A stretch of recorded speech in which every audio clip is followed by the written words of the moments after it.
Hello everyone and welcome to Tech Upskill channel. In today's video, I will show you how to automatically delete files from your Downloads folder using a built-in Windows feature. And now let's get started.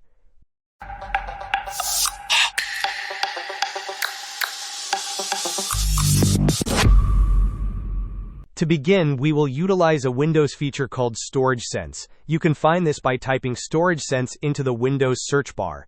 Once you locate it, click on the Storage Sense option to open its settings page.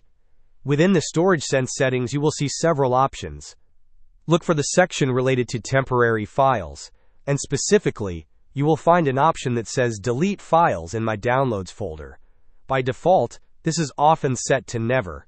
To enable automatic deletion, change this setting from Never to a specific duration. You can choose how often you want Windows to check for and delete these files, for example every day, every week, or every month. This allows you to manage your download folder space without manual intervention.